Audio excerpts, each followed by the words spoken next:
morning. My name is Julianne Shinto. I'm the co-founder of the Imprimatur Group. Personally, I work with politicians who either want to be elected or stay elected. I also work with trial lawyers in the United States, in the UK, and Canada. Today, we are here at IWP and grateful to be here. I'm going to be introducing Dr. John Linchowski. He's the founder and president of the Institute of World Politics. He also served as the director of the European and Soviet Affairs at the National Security Council. He was the special advisor to the State Department in the Reagan administration. On a personal note, in working with IWP, I have come to be very impressed with Dr. Linchowski for his knowledge, his scholarship, and his generosity of spirit. On behalf of the Imprimatur Group, the Victims of Communism, the Claremont Institute, and the Venda Museum, Dr. John Linchowski.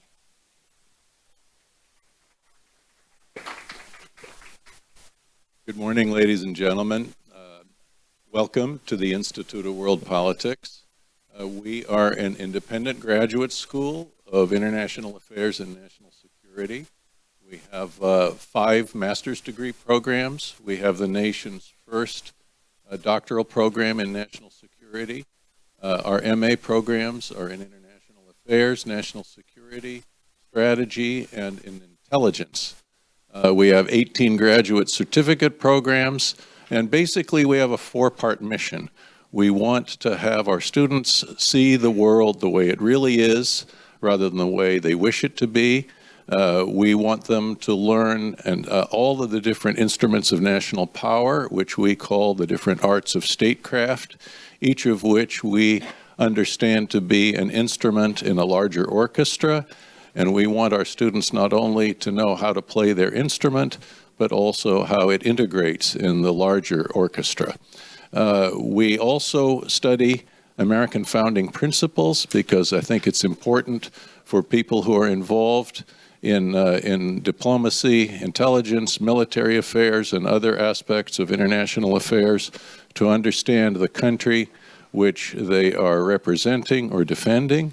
And because we teach our students how to use power, we want them to use it responsibly, ethically, and prudently, and hence we study moral philosophy and applied ethics. I would like to thank our partners in this enterprise, the Claremont Institute, the Imprimatur Group, the Victims of Communism Memorial Foundation, and the Venda Museum of the Cold War in Los Angeles. And I just would like to say we are a 501c3 tax-exempt academic institution that is supported by tuition and private donations. So I wish all of our participants good fortune today, and I'll turn it back to Julianne. Thank you so much. I'd like to introduce our debaters. On my right, we have Mr. Bhaskar Sankara. He's the founding editor and publisher of Jacobin magazine, as well as the publisher of Catalyst, a journal of theory and strategy, and the UK-based Tribune. He's the author of the Socialist Manifesto, The Case for Radical Politics in an Era of Extreme Inequality. Bhaskar Sankara. On his left, we have Eric Blanc. He's the author of the book Red State Revolt, The Teacher Strike Wave and Working Class Politics. He's a former high school teacher and currently a doctoral student at NYU. Eric has been a Jacobin magazine on-the-ground correspondent for the teacher strikes. He's a member of the Democratic Socialists of America, and he writes for The Nation and The Guardian. Merrick Hodakowitz has authored, co-authored, edited, and co-edited over 15 scholarly monographs and documentary collections. His latest include Inter Mariam, The Land Between the Black and Baltic Seas, and On the Right and Left, the textbook of intellectual history of modern ideologies.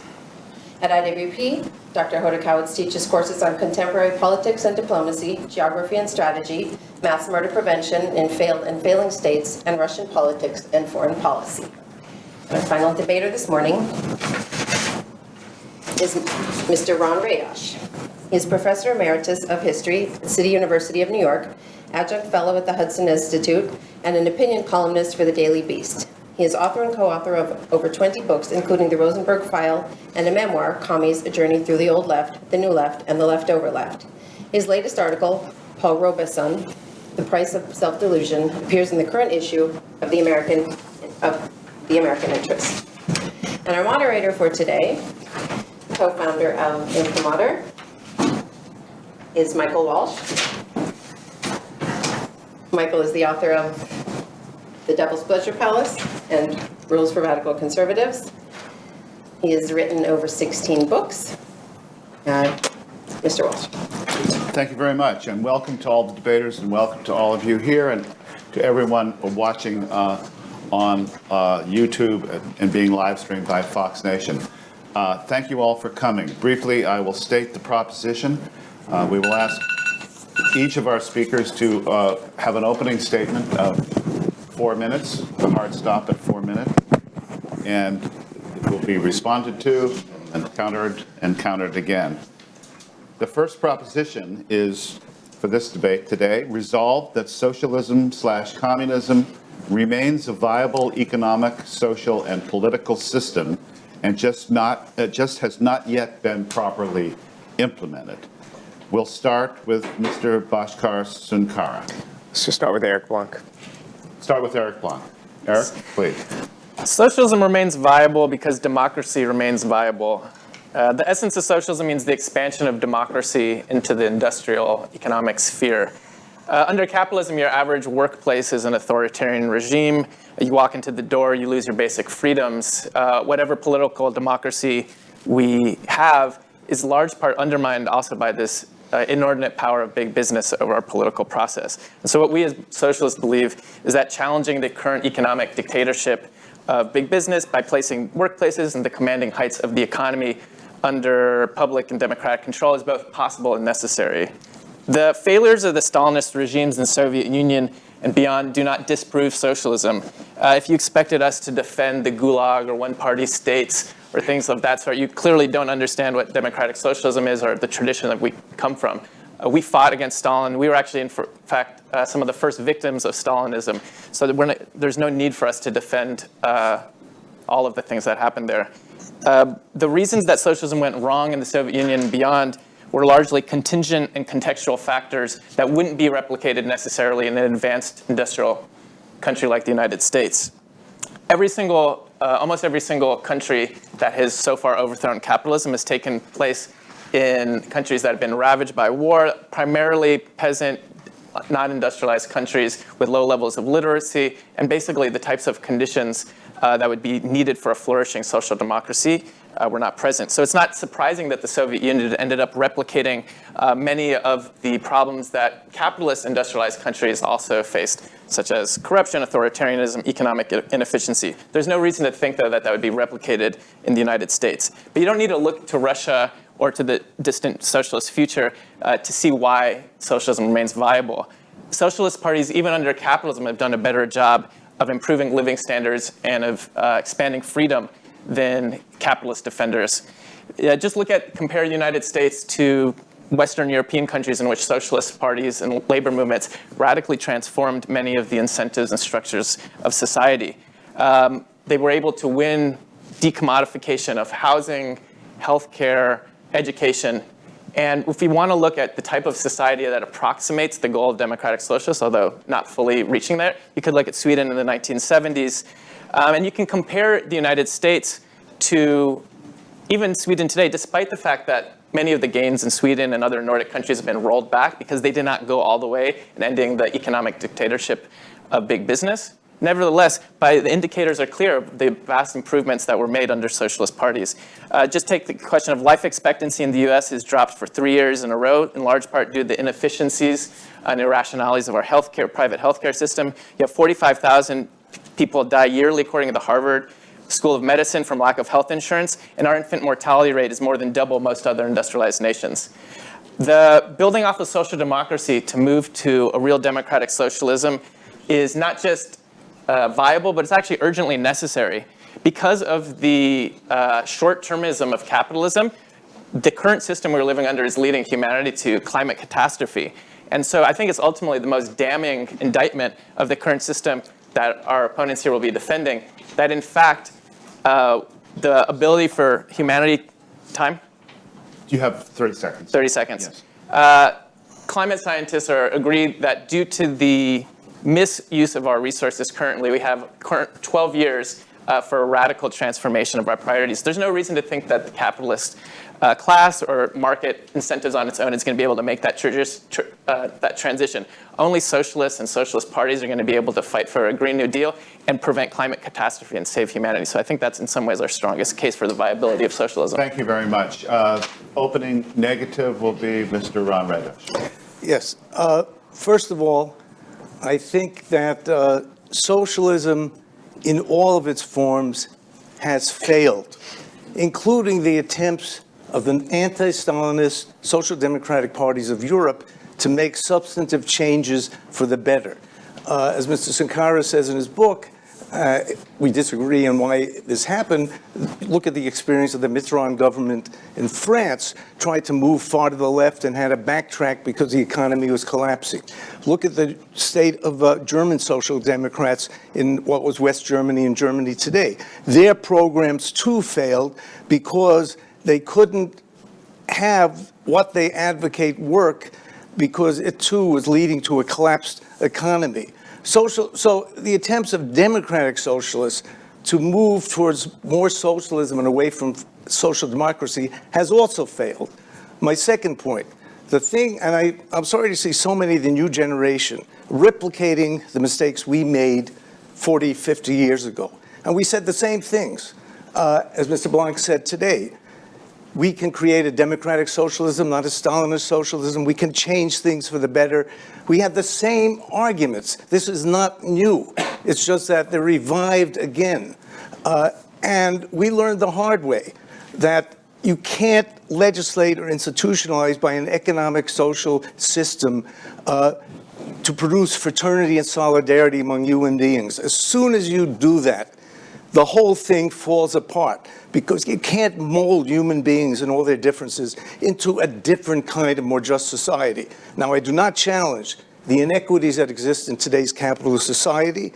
I think climate change is a real problem that is not being addressed and should be addressed. We probably agree on all the ills that exist and face us today. But the answer to that is not something called socialism. My second point really is that there is no separate system or social order called socialism that one has to make a transition to. What I think my antagonists don't understand, and here I'm using the work of the historian Martin J. Sklar, that capitalism and socialism, that all industrialized economies have a little bit of capitalism and socialism. They grow together, they are antagonists together, and they complement each other at the same time. There is no such separate system. And in fact, all the great things the socialists and the social democrats called for before World War I have been achieved in what most people refer to our kind of society. Public schools, economic reform, better conditions for the working class, advances that help everyone, not just the upper class and the 1%. This has been achieved in our society in the United States today. And in that regard, what we exist in the United States today, insofar as we look at the United States today, and true, you can argue that there are retrogressions made, and the capitalist sector of socialist capitalist mix is gaining more power and endangering some of the reforms that have been made. You can make that argument if you want, but they all exist in today's society. So if you want to say, look what socialism will accomplish, I argue that the United States, as the most advanced industrial economy, has already accomplished all these things. Good. Our next speaker is Mr. Bhaskar Sunkara. Yeah, well, I will thank my opponent for listing some of the achievements of socialists fighting within capitalist countries. And these are achievements that, of course, were foisted upon the capitalist class, foisted upon political elites. So one way to understand the heights of social democracy is to focus on the Swedish case, because we'll talk then about a country that came very close to our vision of socialism and that has seen many of its gains rolled back by capitalist power. Sweden was a country that was among the most oligarchical and backward countries in all of Europe. It was rivaled only to Russia in its repression and how reactionary its political form was. And this country was transformed over the course of a century by conscious Marxists within a social democratic party, a party that ascribed to the Marxism of the Second International. Over the course of 20, 30 years, they won universal suffrage through a political revolution. Then at that point, they extended the gains of democracy into the social and economic spheres. They did this, of course, by the use of sectoral bargaining, by the use of other mechanisms within the capitalist system. But fundamentally, they did so by political coercion. So I think this is a key point. Our opponents would conflate all forms of political coercion with the coercion seen by Stalinist dictatorships. But within Western Europe, socialists were able to put constraints on the activities of private capitalists to do what they will in the market. And through these constraints, we've been able to give more autonomy and freedom to ordinary people. So we should reject this Hayekian separation that would say that socialists advocate for equality, capitalists advocate for freedom. The socialist question is freedom for whom?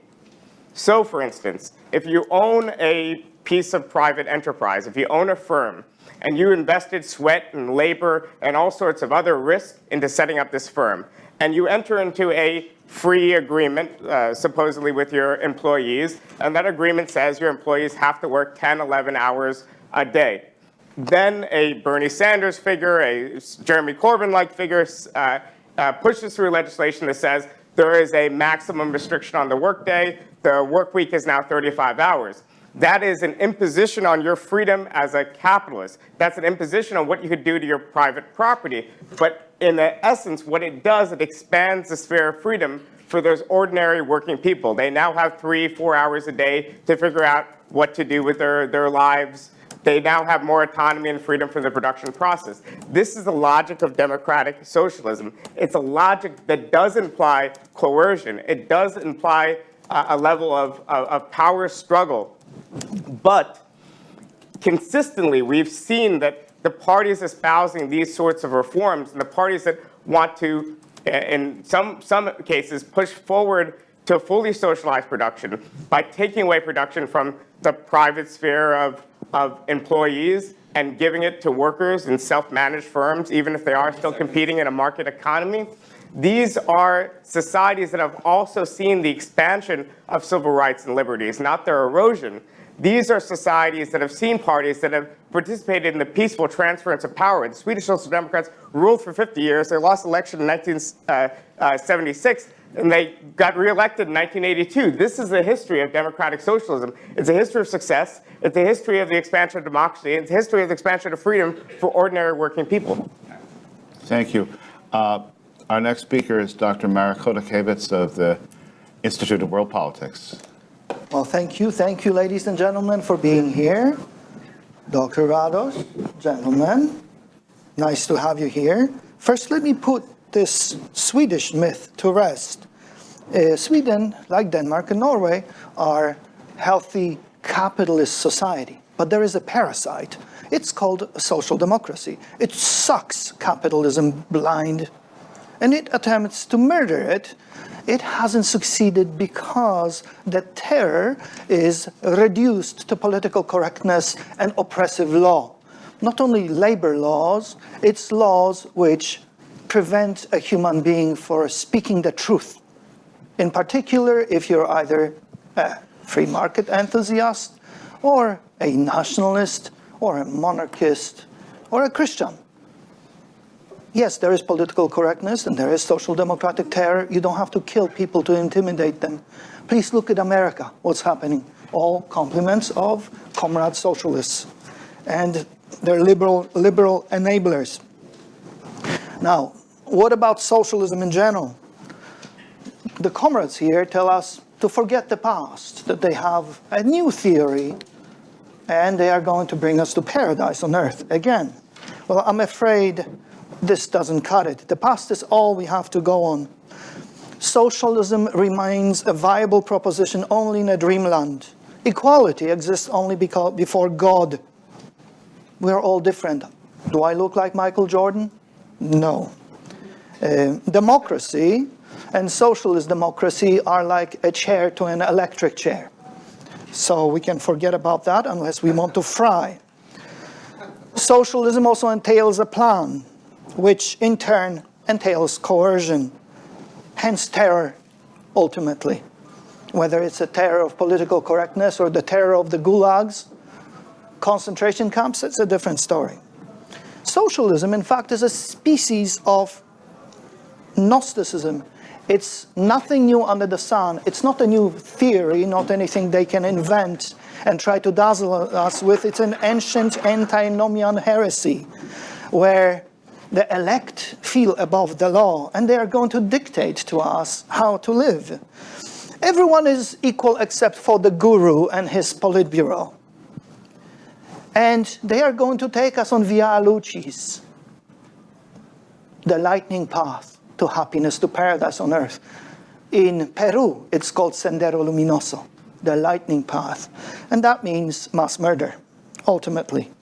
Since all matter is evil for the Gnostics, hence we must confiscate private property.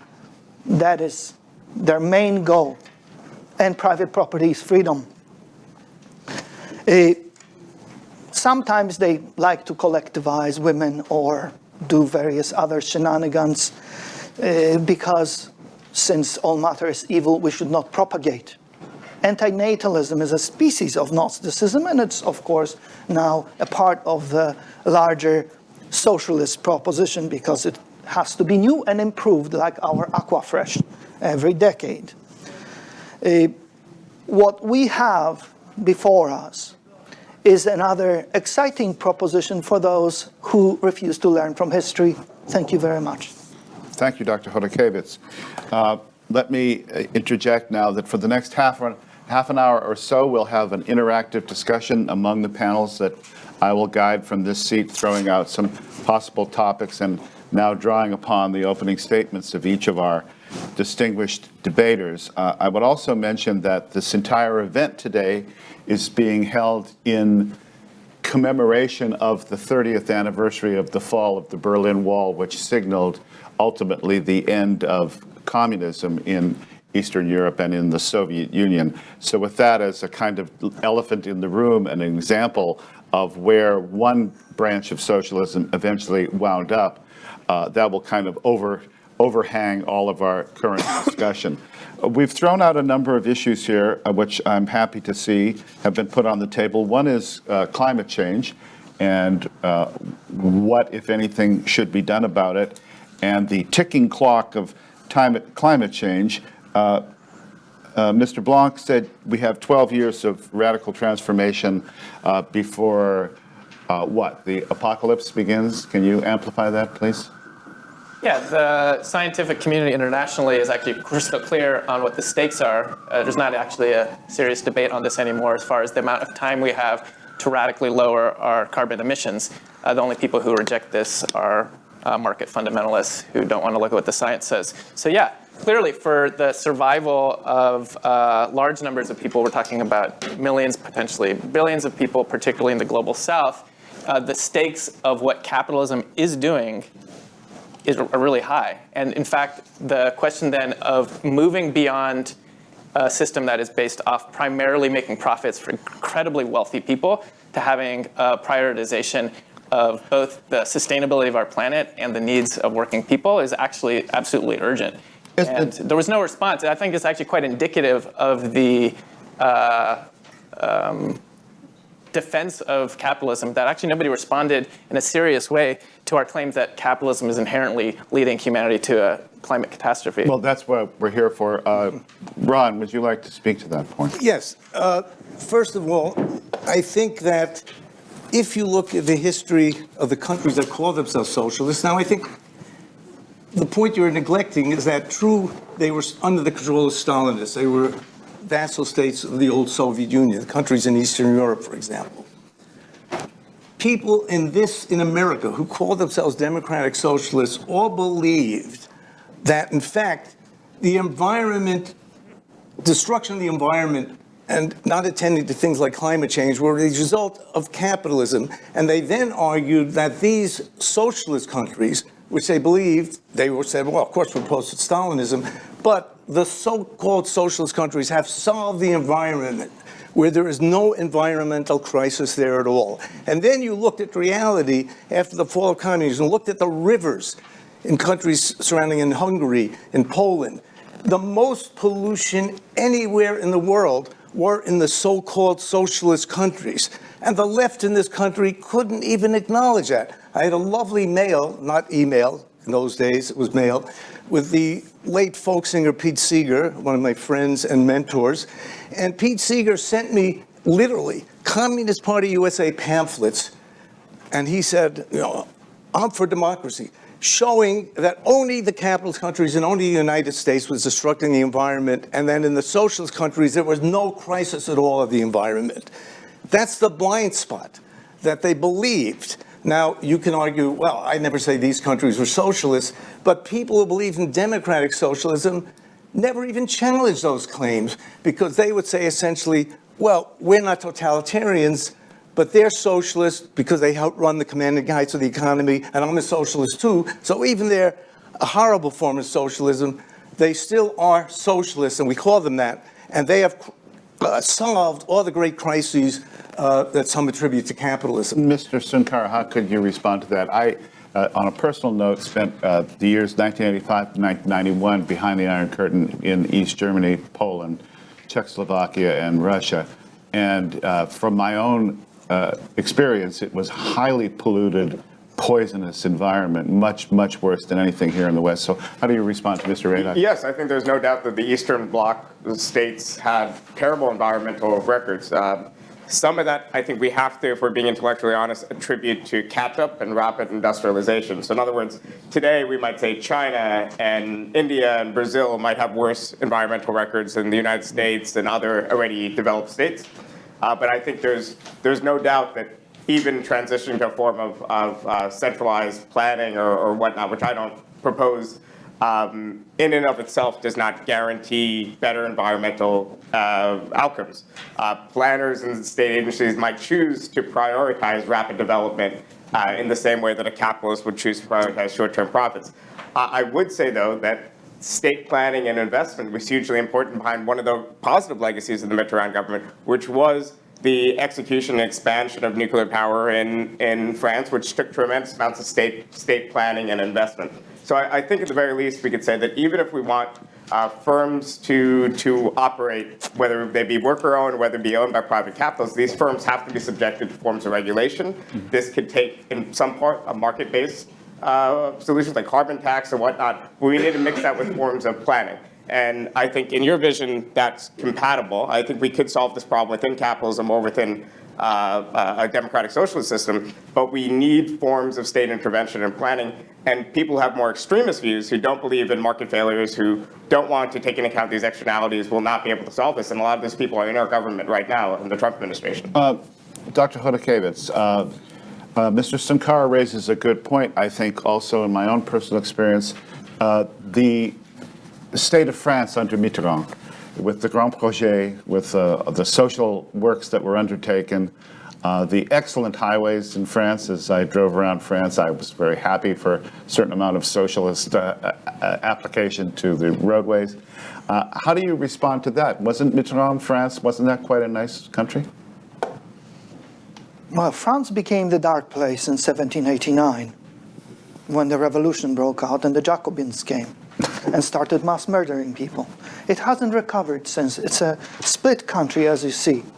But specifically to the Mitterrand. Specifically, as far as state intervention for the benefit of France's infrastructure, why stop with France? Sometimes when you go to Bavaria or elsewhere in Germany, people sort of wink at you, some people, and say, you know who built us freeways? The Autobahnen, they're the best. That would be a great socialist leader, Adolf Hitler. Yes. Yes.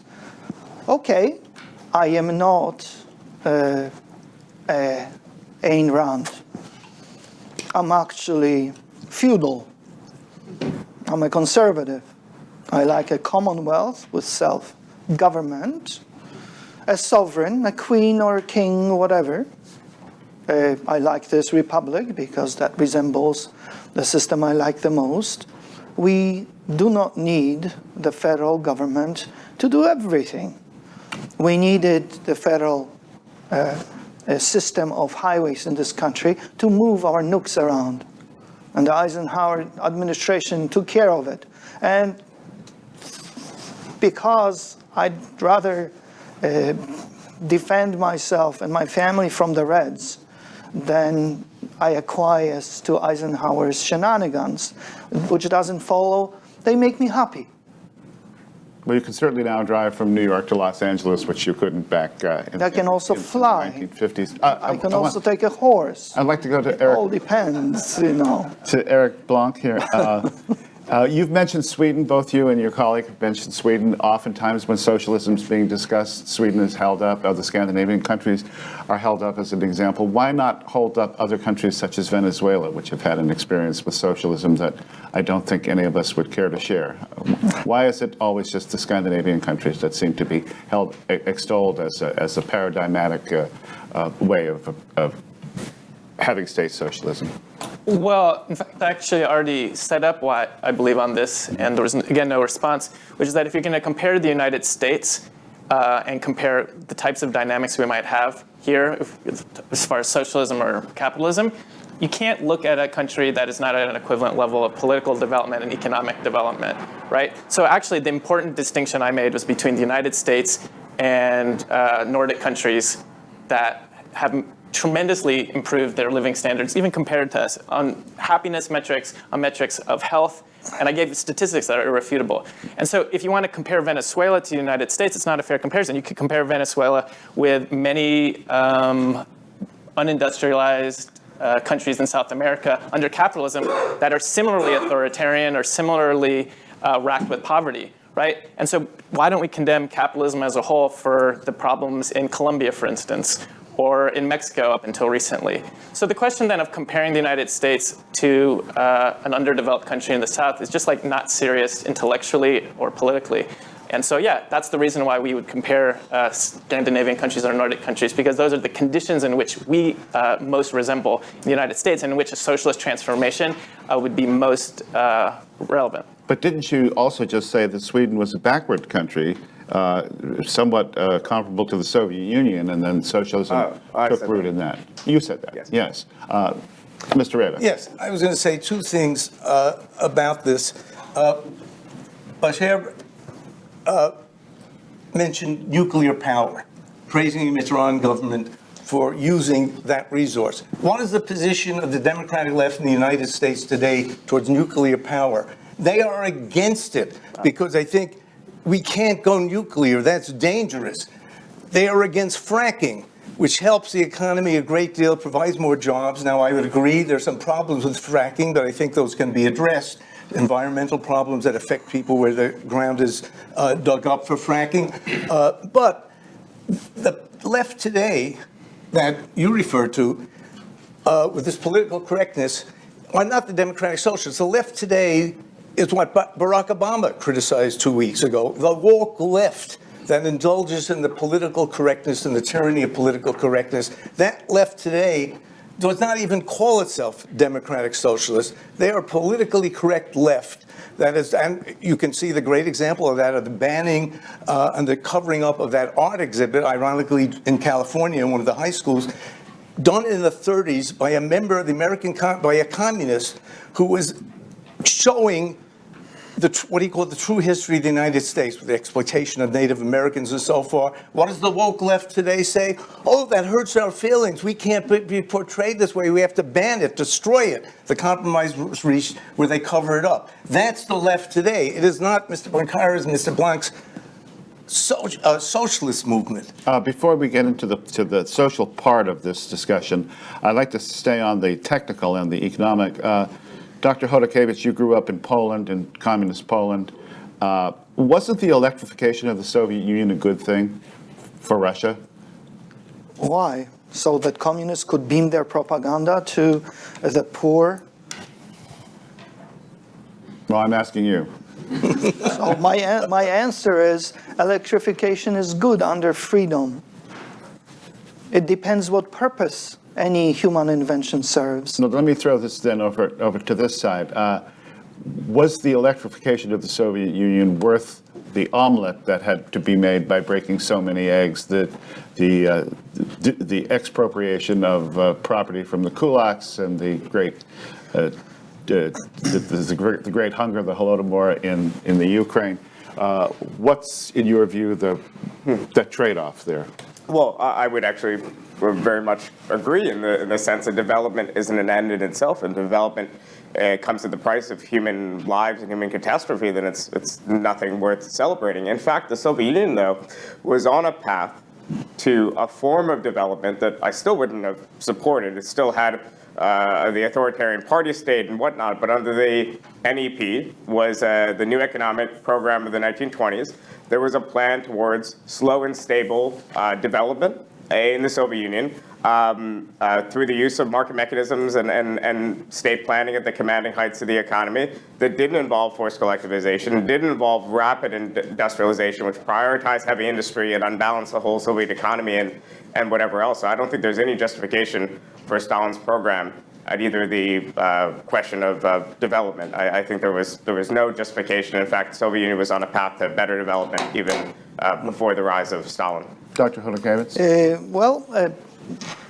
As far as I remember my Marx, and I've read most of it, Marx preached that we have to industrialize to create the working class, which is the leading force in universe and history, because without the working class in industrialization, we won't have paradise on earth called socialism.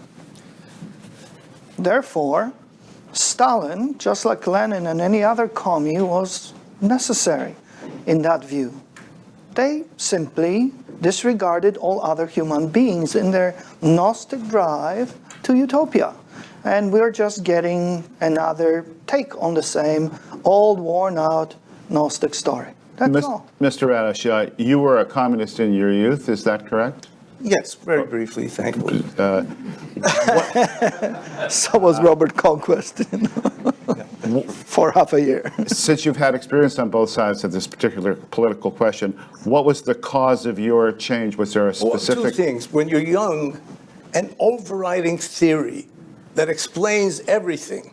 Marxism, Leninism, remember, was said to be a science. So once you knew its platitudes and its basic points, and you got that from short summaries of what Lenin and Marx believed, not from reading them, you knew that you needed nothing else. You didn't have to know physics, you didn't have to know science, you didn't have to know philosophy. Marxism explained everything. So you have a totality that gives you assurance you're going to do good in the world by following the tenets of Marxism-Leninism. Now, why did I believe that? Here, I attribute it to the communist high school I attended in the midst of McCarthyism in the United States, where every single teacher in the faculty, including the principal of the school, was a member of the Communist Party of the United States. The historian at the school told me that. I didn't know that at the time. I thought few were. And the history teacher I had taught in class that Marxism-Leninism was a science, and if we understood dialectical materialism, that's all we have to know. And this was an authority figure. Remember, I was in 9th, 10th grade when he started spewing this stuff. It's very impressive, and he gave a whole picture of how it works out and explains everything that is to be explained. Now, it rubbed off me, and I soon discarded it in terms of length of time believing this crap. But unfortunately, the other person, he got to adopt the theory, still believes it, and that is my high school classmate, a few years below me, Angela Y. Davis. Angela Davis said publicly that she learned her communism from that high school teacher we both had. So I was indoctrinated, as she was. It stuck with her, it didn't with me. Which high school was this? Elizabeth Irwin High School. In New Sounds York like State. It was my the high school. school of the Little Red Schoolhouse, which we called the Little Red Schoolhouse for Little Reds. Well, I lived in Greenwich Village for many years near the Little Red Schoolhouse, so I know. To the socialists, Mr. Radosh has just invoked dialectical materialism and the quasi-religious nature of the belief in socialism, certainly in communism as it was practiced in the Soviet Union. What is your response to that? I mean, I would say that, I'm not a dialectical materialist. I'm more of a Kantian. I think socialism is something that ought to be, not something that necessarily will be. And I think we need to push for reforms, which are broadly popular, reforms like Medicare for all, reforms to decommodify sectors of the economy, then I think the logic of those reforms will lead people to say, why don't I have more stake, more power in my workplace? Why don't I push this logic further? And maybe then they'll decide to go from social democracy to socialism, or maybe not. We live in free societies. But Mr. Blanc has used the word coercion. I believe you did in your opening speech, Eric. Or did you use coercion as well? So how do you reconcile those two? Well, I think coercion is, in fact, I was just merely stating that when we say political coercion, we're often talking about the coercion that comes from collective action. So we're not just talking about state legislation and reforms, which I think are often justified and often involves diminishing the power of private property. And I think that diminishing of private property can be done in such a way that expands the scope of freedom, including civic freedoms and liberties. And that's the experience of Western Europe. But to allow me just brief 15-second digression, if you think about the workplace, if I enter into an employment relationship with you and I'm working for you, then obviously we're dependent on each other. But it's an asymmetrical dependency. You need my labor less than I need my grocery money. That's why I need to get together with my fellow employees and form a union. Now, this union is going to set certain demands on you, which is, in fact, coercion. We're trying to extract something. It's a power relationship. It's a power struggle. But your right as a human being, your right to think what you want, to worship what you want, to vote how you want, your free speech, and so on, that is unalienable. And that's your private right that's not rooted in your private property. So I would want to coerce the former, but allow you your full civic rights. And I think that's been the experience of social democracy throughout Europe. So Mr. Sunkar has just used the phrase power imbalance, which we hear often from socialists and communists, that everything, and we'll hear more about this on the second half of this debate this afternoon when we get into cultural Marxism. But is there really, do you accept the premise, if I hire you to do a job for me, is there really a power imbalance? And is it the money that creates the power imbalance? What about my need for the labor that you're providing? American, number one, I'd like to thank the gentleman for admitting that his ideology is based on hatred, called class struggle, and coercion, which means terror. That's very nice.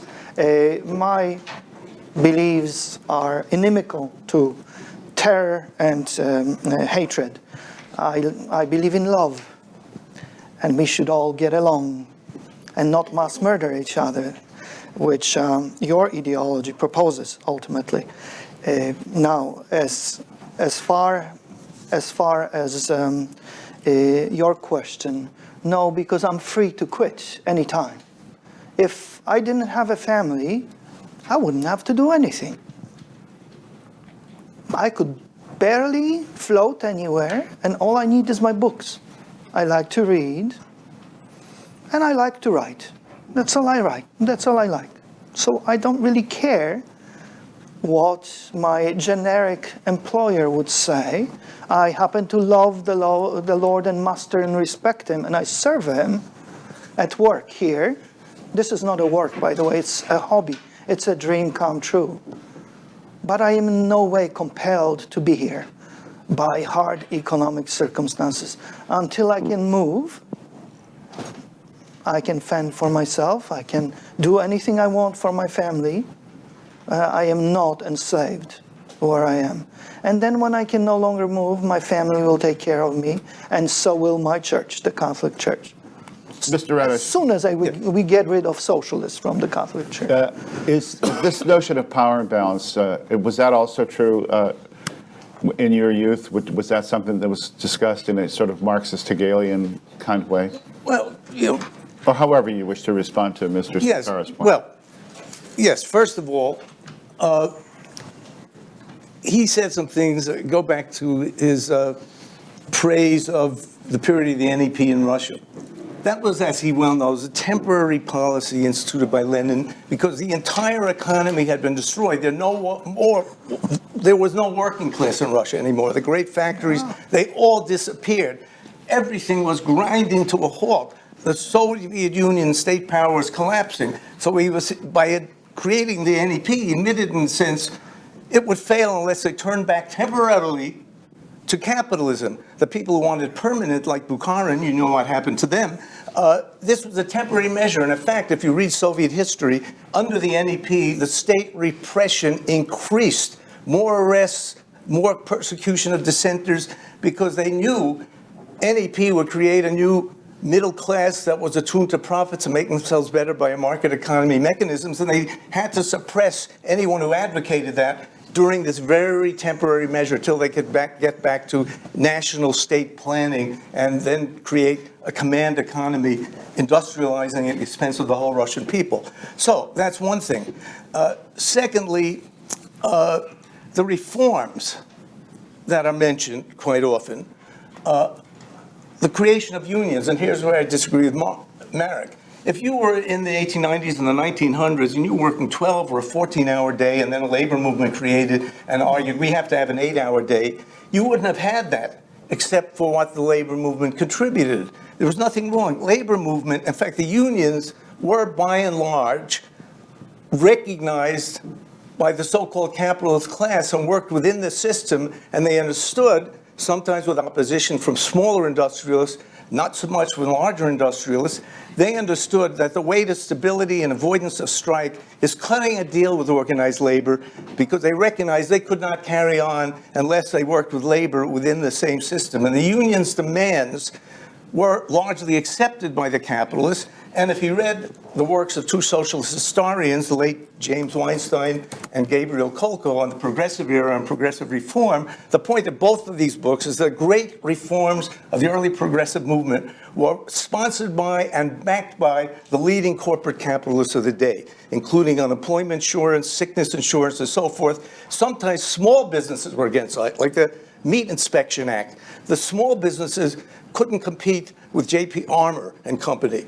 The big corporations and meatpacking favored the reforms that the left favored. The small industrialists didn't want them because the only way to compete is by not having regulation, which they accepted and favored. Well, let's amplify this point as we move into the second part of this proposition, which is the social aspects of socialism and communism. 1906, Upton Sinclair wrote The Jungle, in which the last chapter in that book is a prolonged ode to communism, socialism, as the workers were unionizing in the meatpacking industry, which Mr. Radosh has just amplified. Are you saying that the unions would work hand in glove with the government to create this socialist enterprise, or would they be antagonistic to either of you? The proof is in the pudding. Contrary to what you asserted, in fact, the capitalists fought violently in the United States, killing more workers in the United States than most European countries to prevent unionization. And it was The only mines and auto industry, I accept that. No, the facts are actually indisputable on this as far as the level of violence of the U.S. capitalist class to prevent even a basic democratic right, like the right to collectively organize. So there's not actually a dispute amongst historians. You're referring to the auto worker strikes, et cetera? Well, not just, Yeah. Including earlier. But so if we look at the process through which the right to unionize became fact, it was through mass strikes, particularly in 1934 in Minneapolis, in Toledo, and in San Francisco, that actually forced a recalcitrant capitalist class and pushed the Roosevelt administration to put teeth on labor regulations. So it's not because we're not the people inventing class struggle. The class struggle exists because there is, in fact, a contradiction between the interests of the owners and the fact of the majority of us who have to work and sell our labor for that. We didn't invent that. It still exists whether we choose to acknowledge it or not. And the fact is, even today, if you look at the tremendous pressure that the capitalist class has put to roll back the rights of unions, the idea that we're going to somehow rely on these people to give us basic democratic rights is ludicrous. And the proof is that the ones that we've made in recent period, it hasn't been because we've relied on the moral clarity of capitalists or tried to work with them. But in fact, the recent strikes have shown that it's only through struggle against the minority people that control the economic power of this country that we've made significant progress for working people. A question about technology for the socialists. Where is the creative element in socialist countries technologically?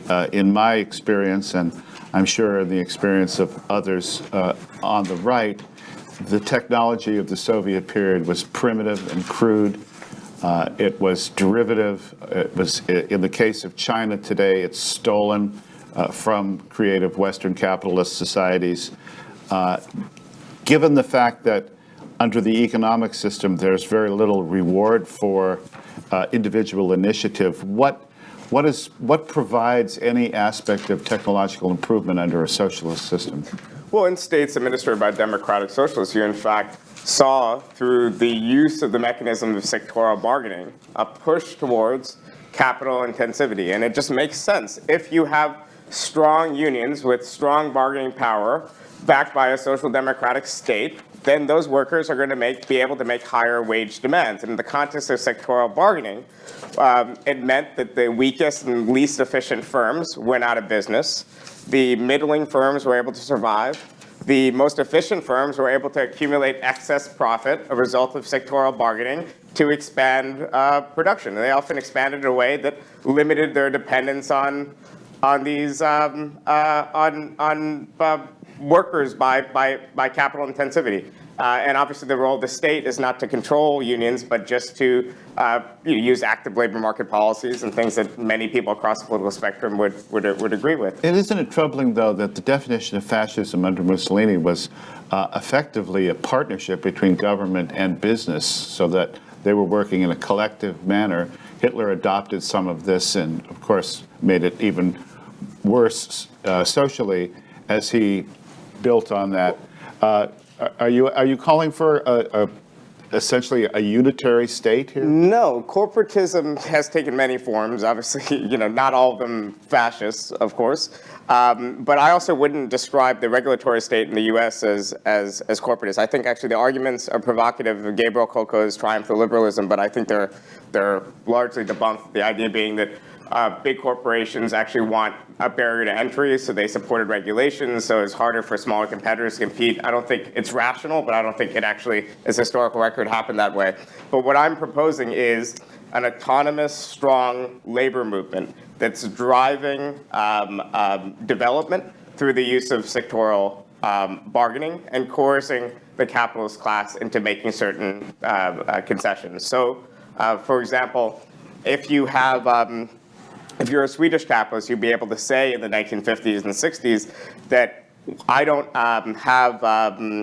have to deal with more regulations, I have to deal with higher wage demands than my counterparts in France and the UK, but I also have relative industrial peace. They were able to say that, but the industrial peace wasn't because the government outlawed in a corporatist framework strikes. It was because they were out-leveraged by a very strong LO, a very strong National Trade Federation. In Europe, however, the price of hiring a worker is almost prohibitive, and it actually works against full employment, as we see in France, which has an unemployment rate of usually over 10%. You cannot fire the worker effectively once you hire him. Hasn't that changed the power imbalance between capital and labor in a very significant way? Well, I think that France isn't a good example today, but I think you will see that historically in these cases in social democracies, at least in a theoretical sense, workers can get bargaining power that can put pressure on firms that mean that weak and inefficient firms will not be able to cope with the wage demands of workers. Why should we want weak and inefficient firms to survive? I think those firms disintegrating and those workers being reallocated to more dynamic parts of the economy is what anyone should want, capitalist or a democratic socialist. Well, that sounds like a capitalist argument, Dr. Horowitz. Well, okay. Let me make an aquarium back out of the socialist fish soup.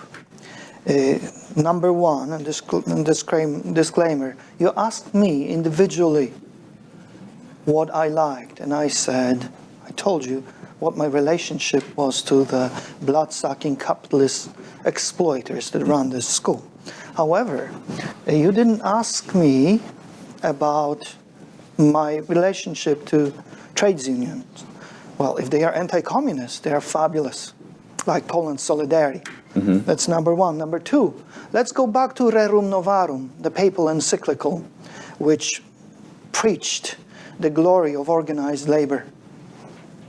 Which pope was Christ, that? For the Leo. Leo the 13th. Yeah. Leo the 13th. Please remember that in the 19th century, it was the Lords and the reactionary thinkers in England and France that spoke out against child labor and inhumanities of liberalism, which was very capitalistic at that point. This background is necessary to understand how we can face the siren song of, as conservatives, the siren song of socialism. It is indispensable for us to understand that we don't have to have what they call social democratic syndicalism. That's very strange. They are very flexible because of their dialectics, the comrades are. We can never nail them down because they are so relativistic that the dialectics allow them to change everything over time. They won't owe up for the rape of the environment, but because it was Stalin terror, it was Mao. Now they're going to show us a good time on that lightning path to paradise. And it all sounds reasonable to half-wits and the uneducated, meaning the denizens of our universities and colleges, which have been in the grips of a heresy since the countercultural revolution of the 1960s. Once we fix that, they will go and practice in their little communes on themselves and inflict it upon themselves. Well, And I wanted to add that I lived in Denmark. I have family in Denmark, in Scandinavia. One aunt is in Sweden. So I know the system from my childhood. Not only the glories of socialism in Poland, but also the repugnant vision of and practice of the Swedish and Scandinavian socialist parasite. I don't know if the comrades will share with us that the greatest achievement of socialism in Sweden was to forcibly sterilize the handicapped and the minorities. That's because everybody had to be equal, meaning the same. They went after the loves. Have you lived in Scandinavia? Have you visited Sweden? Have you seen anything? I doubt it. Oh, actually, or maybe you like it. So. Well, let's ask, as we move towards our final remarks in a bit, first of all, would either of you care to respond to Dr. Hortikewicz's point that he's just raised? Do you want to do Sweden? Well, I think, to be honest, most of the doctor's points have been bizarre anecdotes and non sequiturs. On the actual point of Sweden, there's no doubt that in the 1930s, there was policies put in place by Sweden, put in place by previous governments prior to the Social Democrats, continued in some form, that involved sterilization and things like that. And this was, common backward policies that were instituted by a whole host of liberal, progressive, and even conservative governments under the influence of eugenicist, thinking. And that was not including the United States. Including the United States, and that was not continued elsewhere. But obviously, as people who believe in the autonomy of individuals and individual freedom, that should be rejected in all its forms, be it left or right. In fact, our views are not relativistic. We have certain sets of views that allows us to criticize governments that claim the mantle of socialism and praise other governments and other policies pursued by people who don't claim the mantle of socialism. I salute Social Security and Medicare, products of the Democratic Party of the U.S., a purely enthusiastic capitalist party, and I say that as a socialist. This is what it means to not be an extremist and to look at history and to look seriously empirically and not just a priori, string together musings based on moral philosophy and nothing else. One of the things that bothers the people on the right about the left in terms of social democracy is that it seems to ape the conventions of actual Republican or democratic government, but soon enough turns into a totalitarian society. The People's Republic of China, the Union of the Soviet Socialist Republic. The word republic seems to be almost a fig leaf rather than an actual description of the political system, and therefore people are suspicious of it based on the past almost 100 years of this particular ruse. How do you respond to that? Well, in many countries, socialists created modern constitutions and created political democracies that are, in fact, real democracies. Socialists and communists even wrote large parts of the Constitution in Italy, participated in post-war reconstruction, won political democracy and freedom in Sweden, expanded the suffrage. We're part of or from the Chartist movement onward, we're part of the expansion of the suffrage and civic liberties. When I see the parliament, when I see a House of Representatives, I don't see a foreign capitalist evil body. I see signs of socialist success. I see signs of success of reformers. I see true democratic institutions. I think we should always be wary of ideologues, left or right, and be wary of what people can do if they have too much power. And we need to preserve a free civic society. This is all true. You shouldn't just sit back and trust socialists or trust nationalists or trust libertarians. You should, in fact, maintain critical faculties and retain the ability to organize and decide what you want to see. And this is living in a free society. Let me give Dr. Hodakevich, if I may, then to you, Ron, a chance to respond to the charge that you're just anecdotal and not specific in your criticisms. The esteemed gentleman must be a victim of his lack of education, and I can't help him. Mr. Radosh. Yes. First of all, just a few points that are made. I haven't spoken in quite a while. On the union movement and Mussolini. First, you ignore, for example, the example of what happened in what were called the needle trades and the clothing industry in New York, the International Ladies Garment Workers Union and the Amalgamated Clothing Workers. You know when they got successful and gained recognition and power?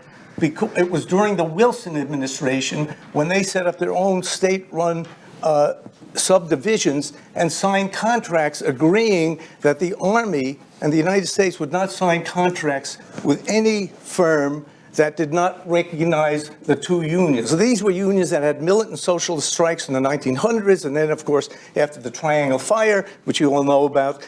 But that's not what led them to success. What led them to success was working with the corporate structure of the Wilson administration, which got them the recognition and the power they had always wanted. It was not through class struggle.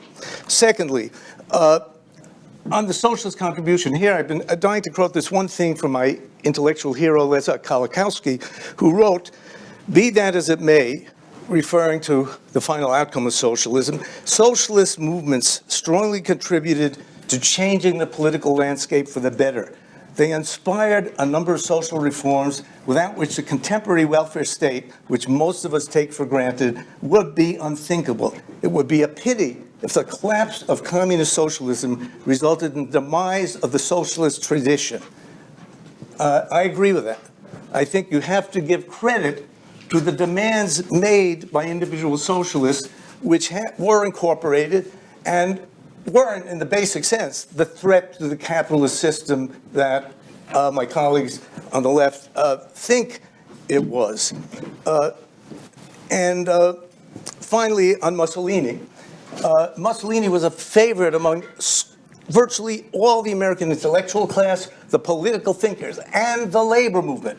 Samuel Gompers, who founded the American Federation of Labor and was the leading national labor leader in that period when Mussolini's coming to power, wrote a big editorial in the American Federationists, the publication of the AFL, endorsing and supporting Mussolini and his corporate program as the best guide for the labor movement in the United States. Mussolini was popular through the entire political spectrum.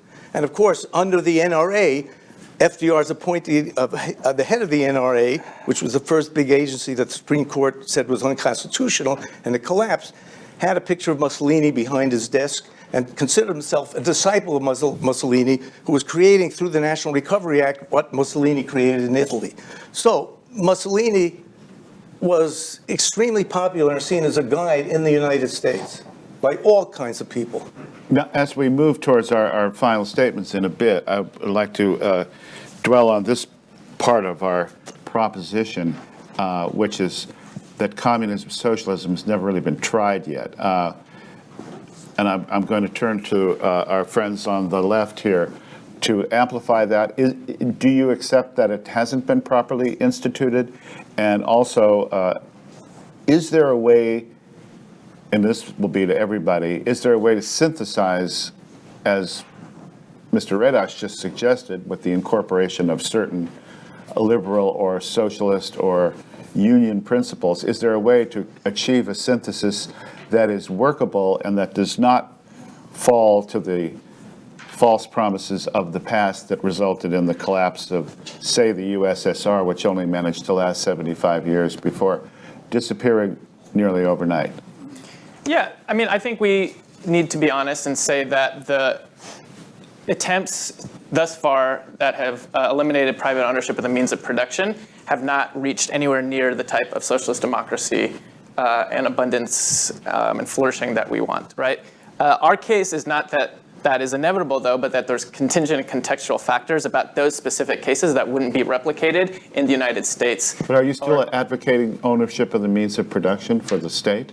Yeah, but there's a lot of different forms that could take. That could take the question of market socialism. It could take a lot of different forms. And we've learned from it. Contrary to what's been said, we're not dogmatists. We've learned from the lessons of history, and we're not going to replicate the mistakes that have been made. But the question that's been posed as an alternative to socialism, that somehow we can find a synthesis between capitalism and socialism, we have to look again at the empirical record, which is to say that when welfare states and significant welfare states have been won, it's been capitalists that have tried to undermine that, and that these are inherently unstable syntheses. So the question is either we're going to move forward from social democracy to real socialism, or it's going to get rolled back, and that's what we're experiencing all across Western Europe right now. So the idea that there's some sort of lasting alternative to socialism is just not borne out by the record. And I think that either we're going to have to move towards a real socialist solution, or we're going to see the rollback of the gains that, again, were won by our side and not benevolent gifts from above. Dr. Hodakevich, how can you respond? Would you respond to that, please? Well, here we go again with real socialism. Lenin and Stalin were not dogmatists. Lenin introduced the NEP to save communism, which he had attempted to institute following the Bolshevik coup.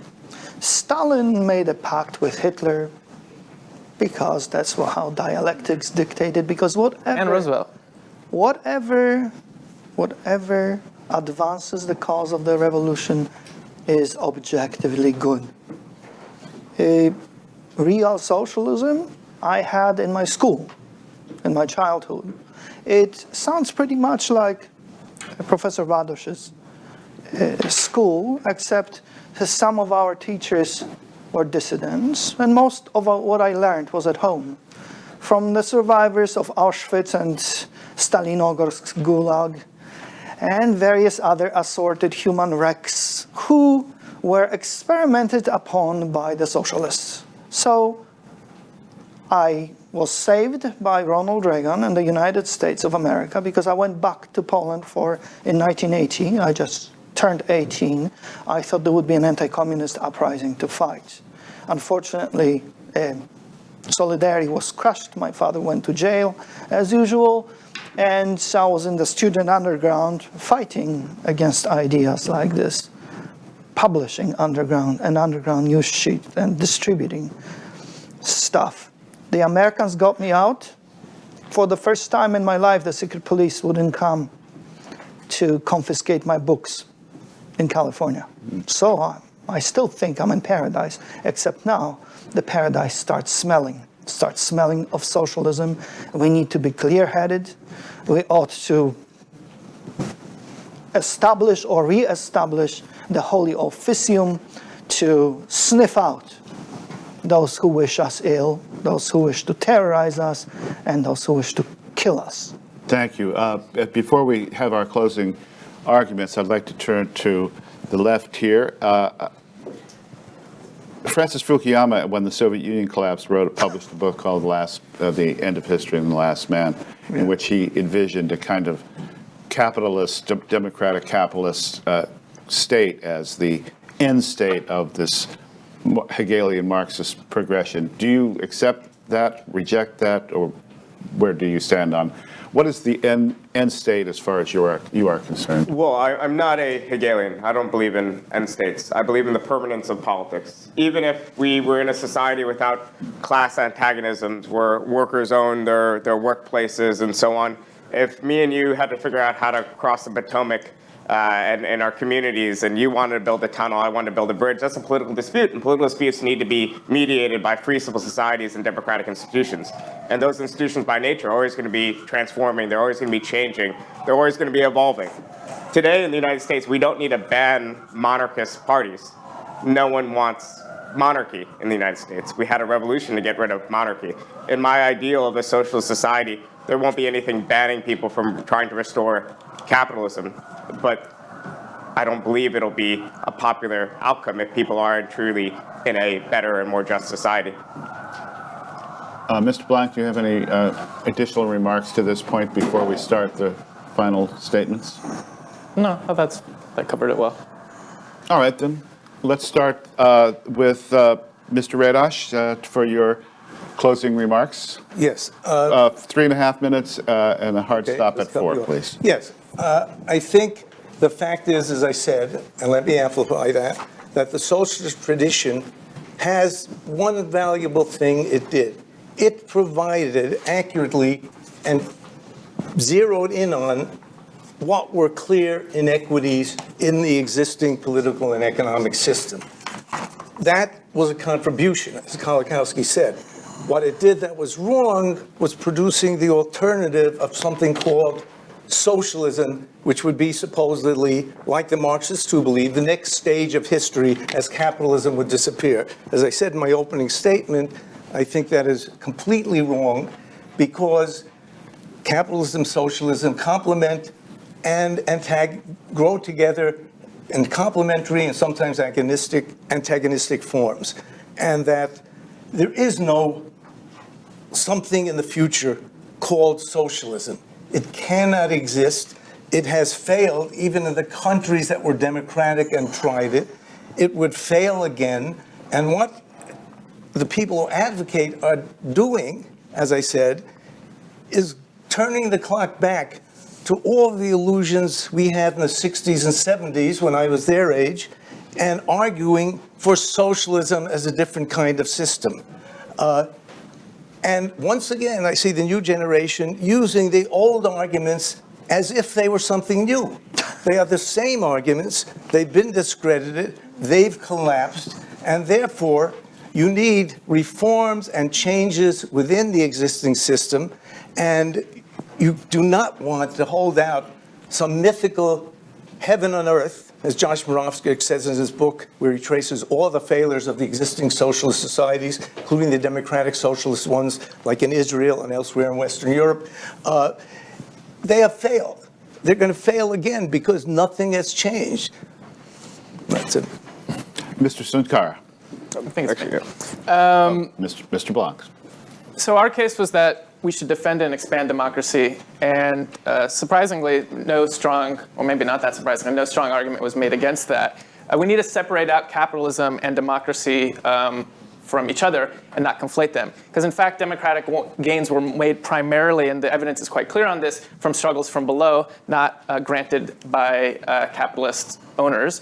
And in fact, the same is going to be the case now. The expansion of democracy is going to take the form of struggles from below against the people that currently run the society. And I think that the case is pretty strong on those merits, that we're not fighting for a heaven on earth, but in fact, we're trying to defend what has been won and expand that. And in order to make that happen, we're going to have to go up against a very small amount of people that have an inordinate amount of wealth and control over our society. And I just want to say one thing, that as far as the defense of capitalism goes, you know, you talked about erasing history. I think we should talk really honestly about the horrors of capitalism, right? And these were totally glossed over by you. You talk about coercion. What about the coercion of the dictatorships of the United States has propped up all across the world, or even recently with the recent coup in Bolivia, right? Let's talk about misery. You talk about the famines that have been imposed by capitalist irrationality and colonialism across the world. Talk about coercion in the United States right now, where you have a government that has children in cages, right? Like, let's just be real. Talk about the United States repression, about the repression of socialists and dissidents, and not even just radical people against the war. So this, this idea that democracy and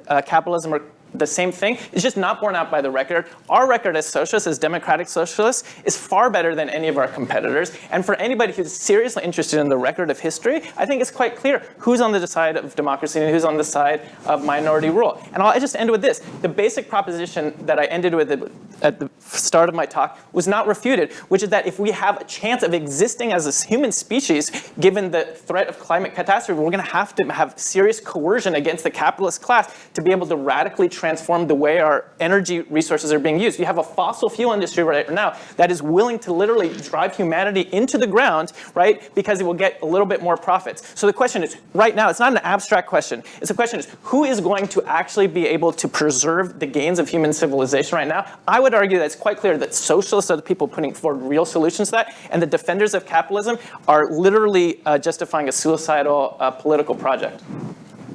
Thank you. Dr. Hodakewicz. Well, he's made my point, but let me just... Thank you. Well, you have 3 minutes to amplify that point. Well, every heresy contains a grain of truth.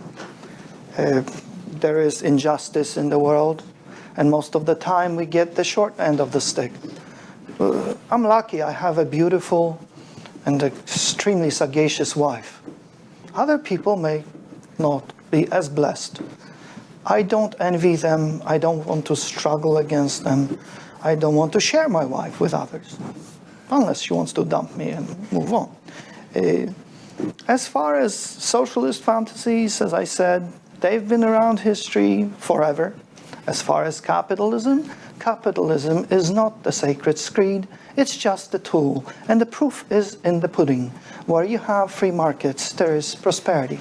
I can fantasize about divine right, monarchy. Don't like it. I like, as I said, Republican and monarchical mixed systems. But I can fantasize about it and say, well, if you give me a chance, I shall introduce a new form of divine rights monarchy. I won't have a politburo. We'll have a king or a queen and a court. And the peasants shall plow the land. That's feudalism, but it sounds like socialism. So yeah, sure, we can have that kind of a system. And what? The point is, as Professor Radoš has made it over and over again without any results, is that there is no paradise on earth.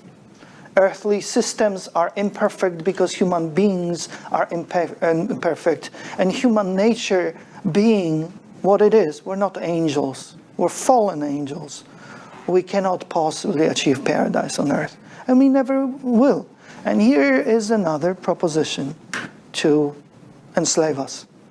And I'm going to fight tooth and nail so it never happens in the United States of America on my watch. Thank you very much. Thank you. Mr. Sunkara, you have the last word. Well, I don't want paradise on earth. I want a world where we don't have higher rates, a country where we don't have higher rates of infant mortality than our peers in other advanced industrial nations that have universal health care. I want a country in which it doesn't matter where you're from. If you have potential, you're able to reach that potential. If you're born in Fairfield County, Connecticut, you have the same life outcomes if you're born in Hartford or Waterbury. This has been the core of the socialist ideal. And even though we're not living in a paradise now, we're not living in the worst of all possible worlds. And in part, it's been because of radicals. Now, the real question, the real challenge, and the intelligent challenge from the other side is, why go beyond capitalism? If going beyond capitalism, if taking this next step to socialism has led to all sorts of calamities and disasters, and there's no doubt that's what the record of state socialism in the Eastern Bloc was. Now, fundamentally, social democracy is not stable. Social democracy, we expand the rights of working people. We expand their control over large parts of the economy. We empower them to fight back, but we leave the levers of power in the control of people who are waiting and biding their time for the opportunity to roll them back. So we had in the 1970s the different outcomes. You had capitalists in Sweden and other countries that said, this compromise that was working for us in the 50s and 60s is no longer working for us. There's contingent factors why. Our profitability is lower because of the OPEC crisis, because wage demands are too high, because of globalization, increased international competition. We're under all this pressure. So now we're going to withhold our ability to invest. This is the true power of capital, its ability to withhold investment. And what does that mean? It sounds like an abstract technical thing, but what it means is that a plant that was once employing people and fostering communities and working people who were supporting their families for that work is now no longer in business or is being shuttered or moved to a different country. This is the coercion that we're trying to undo. And this is the reason why we need to think of a resolution to this dilemma. The social democracies of Europe were faced with this dilemma in the 70s. One path was to simply find a way to restore profitability, to let capitalists restructure, which meant deregulating a bit, smashing unions to restore profitability. Then our gambit was, well, at least in this condition of restored growth, we're going to be able to tax and we're going to be able to maintain our core parts of our welfare system like healthcare. But there was always a choice on the left of social democracy, which was slowly converting ownership of these private industries to collective ownership by workers, not the state, but turning each and individual worker into a worker ownership. This is the socialist vision. It's a true ownership society. What capitalists are not advocating for is not the market. The market's not the same thing as capitalism. What they're advocating for is a society built upon the petty tyranny of individual capitalists. I believe every worker can govern. Thank you very much. Leon Trotsky said that in the Soviet Union, every Soviet man will be like Socrates. And I have a question for Bashir. Very briefly, yes. If you have these goals, why are you supporting, for power in Britain, an extremist anti-Semitic Stalinist named Jeremy Corbyn? If that's the way forward, which you advocate in your book, it stands in the way of everything you just said. I think Jeremy Corbyn is neither of those things. I think, in fact, he has views far closer to yours than he does to mine. So you're an anti-Semitic Stalinist? Congratulations. Well, I never thought. let me first of all thank all of our debaters for the very stimulating discussion that we've had. A couple of observations of my own. I think we still haven't resolved the problem for the left that the right simply does not trust you, that the historical record seems to indicate a lot of dead people, a lot of destruction, a lot of coercion, to very little end. And I think that's one of the problems that still needs to be addressed. On the right, I think you've responded to the notion that there are positive elements to the socialist calls for ameliorative principles, but within a largely capitalistic and democratic and freedom and liberal society. The question of whether these principles are possibly synthetic seems to me to have been left open, and we don't really understand it, although I think the historical weight of evidence is still against your side. That said, let me tell the audience that we will be taking a break at 11 o'clock, and all of our speakers will go downstairs to our spin room where you will be asked questions by our hostess, Carmen Tyler, and will be interviewed live on the live stream. At 12 o'clock, we will break for lunch, and at 12:30, once everyone has his or her box lunch provided by IWP, I will make a short presentation on the fall of the Berlin Wall, which I witnessed in person 30 years ago. We also would like to call your attention to, in the display case out in the hall, some artifacts from the Deutsche Demokratische Republik, which have been provided by our sister museum in Los Angeles, the Venda Museum of the Cold War, of which I'm a board member. And then the second debate on cultural Marxism will be back in this room at 2 o'clock. So thank you very much to all of the debaters, and thank you to the audience as well.